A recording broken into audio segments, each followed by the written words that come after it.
কারাগারের ভেতর পাঞ্জাবি তৈরিতে ব্যস্ত দাগী আসামিরা।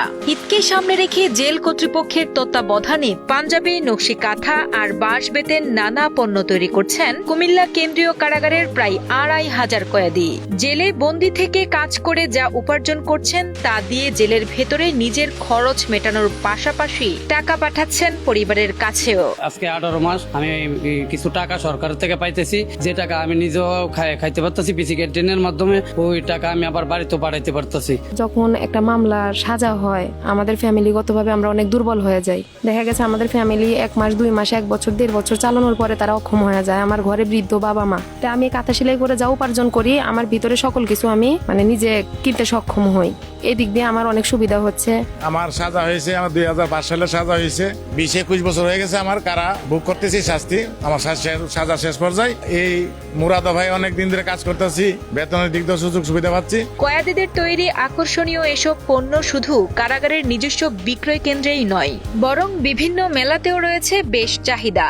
জীবনযাত্রার মান উন্নয়ন ও পরিবারের অভাব পুরোপুরি ঘোচাতে কারাগারে পারিশ্রমিকের পরিমাণ আরেকটু বাড়ানোর জন্য কর্তৃপক্ষের কাছে বিনীত অনুরোধ জানান শ্রমজীবী এই কয়েদিরা। আমাদের সুপার স্যারের কাছেও আকুল আবেদন আরেকটা যে স্যার, আমরা যে কাঁথাগুলো সেলাই করছি আমরা অনেক কষ্ট করে কাঁথাগুলো সেলাই করি স্যার, যদি একটু আমাদের মজুরি আর একটু বাড়ানো যেত তাহলে ভালো হতো স্যার। আমরা এই উপলক্ষে মনে করেন যে আমরা সবার কারা স্টাফের জন্য আমরা এখানে পাঞ্জাবি তৈরি করতেছি, আমরা কারা বন্দীদের জন্য তৈরি করতেছি।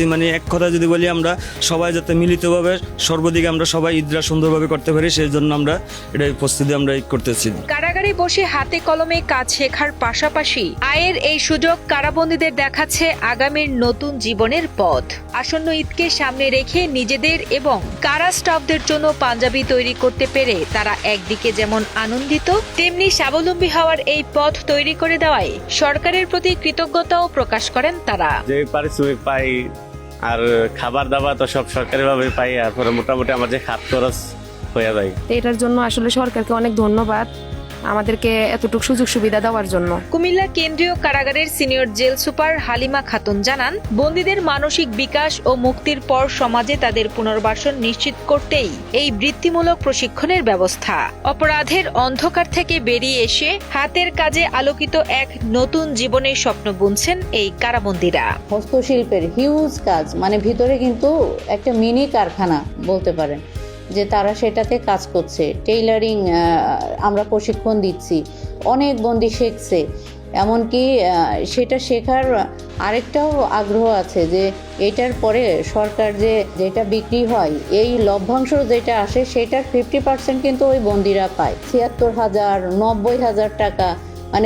যাওয়ার সময় আবার সেটা আমাকে বলেও গিয়েছে যে স্যার, এইটাই আমাদের সম্বল, এইটা নিয়েই আমরা নতুন করে শুরু করব, যে কোনো কিছু করে যাতে বাকি জীবনটা পার করতে পারি। তো এইটা কিন্তু আমাদের ভালো লাগা যে না, কিছু মানুষকে তো পরিবর্তন করতে পারছি, সবাইকে না পারলেও কিছুটা তো চেঞ্জ আসবে, এবং কিছুটা চেঞ্জ আসলেই আস্তে আস্তে পুরা সমাজে এটার প্রভাব পড়বে এবং অপরাধীর সংখ্যা ধীরে ধীরে কমে এসে ভালোভাবে সমাজে পুনর্বাসিত হতে পারবে বলে আমি মনে করি। 1962 সালে প্রতিষ্ঠিত কুমিল্লা কেন্দ্রীয় কারাগারে 1742 জনের ধারণ ক্ষমতা থাকলেও বর্তমানে সেখানে রয়েছেন প্রায় 2500 বন্দী।